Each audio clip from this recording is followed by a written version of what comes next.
In 1933, when the news spread of Hitler Yamach Shemo's rise to power and his cruel, evil intentions of the annihilation of the Jewish people in Europe and throughout the world, so one of the Rosh Yeshiva in Radin, obviously startled, terrified, sought the counsel of the sage, the Chafetz Chaim, Zichar Tzadik Levracha, concerning the future of European Jewry.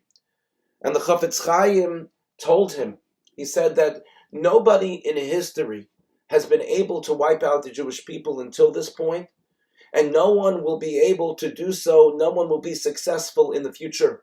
As we say at the Seder table, in our Haggadah, B'chol dar v'dar omdim aleinu l'chaloseinu, in every generation there arises someone who tries to destroy us, tries to destroy the Jewish people, the Jewish future, v'HaKadosh Baruch Hu matzilenu miyadam. And Hashem saves us.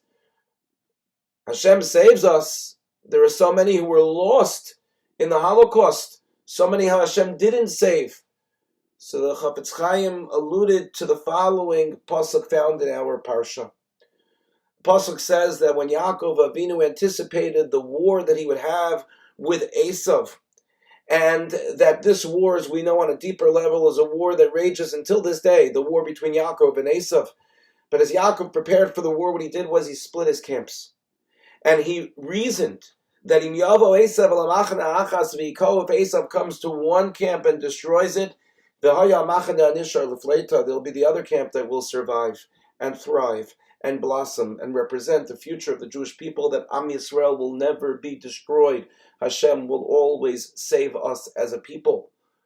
And so the Chafetz Chaim said that this will happen as well. There will be a Jewish people that survives and a Jewish people that will continue. And so the Rosh Yeshiva turns to the Chafetz Chaim and says, well, where would that be?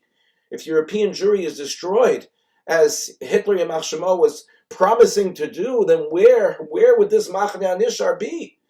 And the Chafetz Chaim responded, alluding to a pasuk in Ovadia, which says that the focus would be Yerushalayim, meaning that those who were in Eretz Yisrael, they would be the ones who would survive, who would thrive, and who would continue Torah and establish the next generation of the Jewish people. The Jewish people will never be destroyed.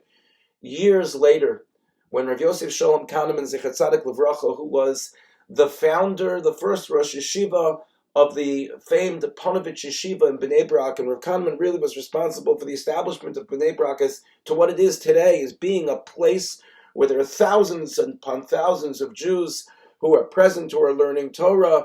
When he established his yeshiva, he inscribed on the cornerstone of the building these words that are found in our parsha: V'haya hamachane hanishar lefleita.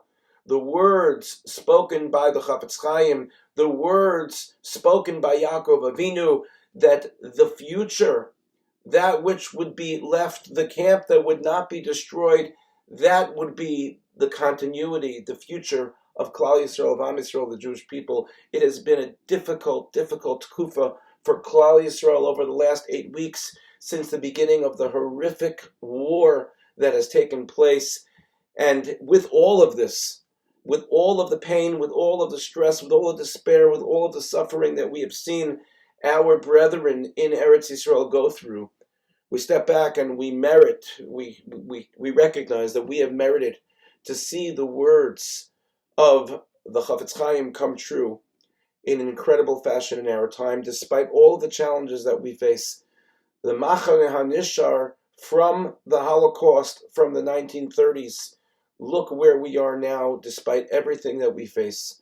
Look at what there is in Israel today. Look at our future. Look at what the Jewish people represent in Israel and throughout the world. That can never be destroyed. That will never be destroyed.